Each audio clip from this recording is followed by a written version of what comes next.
জানি মামা, তুমি অভিমানে এই কথাটা বলছো। মামনি, আমরা তোমার কাছে এসেছি বাবার খবর জানতে। বাবা কোথায় যেতে পারে আমরা তো বুঝতে পারছি না, তুমি যদি একটু আভাস দিতে পারো মামনি। বাবা ওই বাড়িটায় থাকবে না, আর সেই বাড়িতে আমরা থাকবো, এটা কিছুতেই হতে পারে না। ঠিকই বলেছ, তোমার শ্বশুর ওই ঘরে থাকবে না, তোমরা কেমন করে থাকবে বলো দেখিনি? ঠিক কথা। মামনি, তুমি আবার আমাদের ভুল বুঝছো। বাবা ওই বাড়িতে না থাকলে যেমন আমরা থাকতে পারি না, তেমনি তুমি ওই বাড়ির কর্ত্রী মামনি, তুমি না থাকলেও আমরা থাকতে পারি না। সেজন্য আমরা কতবার তোমাকে ফিরিয়ে নিয়ে যেতে এসেছি, আসিনি বলো? থাক, ওসব বলে কোনো লাভ নেই। উনি এখন আর আমাদের কথায় বিশ্বাস করেন না।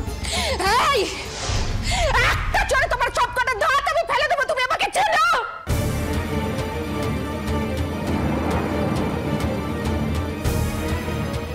আদর করে ছেলে মানুষ করেছি বলে তাকে শাসন করতে পারবো না, এটা একদম ভাববে না, বুঝেছো?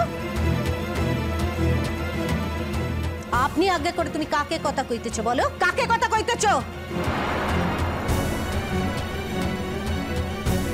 এমন ধারা কথা কইবে তো ঘরের বাইরে বেরিয়ে যাবে, জীবনে তোমার মুখ দেখবনি, বুঝেছো? তোমার বাপ ঘর ছেড়ে চলে গেছে, দায় আমার? আমি কি করেছি? তোমার মা কি করছিলেন? তিনি আটকাতে পারলেন না তার স্বামীকে, তোমরা ছেলেমেয়েরা কি করছিলে? সারা জীবন ধরে তোমরা আমার উপর অনেক অত্যাচার করেছো, দেয়ালে পিঠ ঠেকে গেছে আমার। আমি কি তোমার বাপের হিসেবের বউ? তাহলে আমাকে কেন শুধোচ্ছ, কেন কৈফিয়ত চাইছো আমার কাছ থেকে?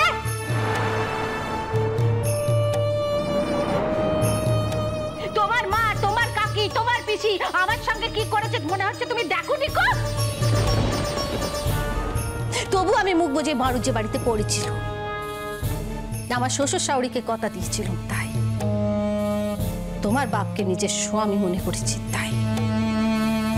আর সারা জীবন তোমাদের বাড়ুজ্জে পরিবার আমাকে ময়দার মতো ঠেসতে ঠেসতে ঠেসতে ঠেসতে একদম শেষ করে দিয়েছে। আর কেন তোমাদের বাড়ি ছেড়েছি মনে হচ্ছে তুমি জানোনি কো?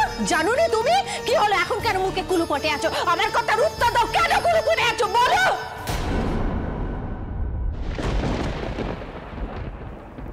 মুখ দিয়ে আর কোনো কথা সরছে না, না? মুখে কোনো কথা গজাচ্ছে না উত্তর দেওয়ার জন্য? কি হলো, উত্তর দাও। ঠিক আছে, তুমি যখন তাই চাও তাহলে তাই হবে। আর কোনোদিন তোমার কাছে আসবো না।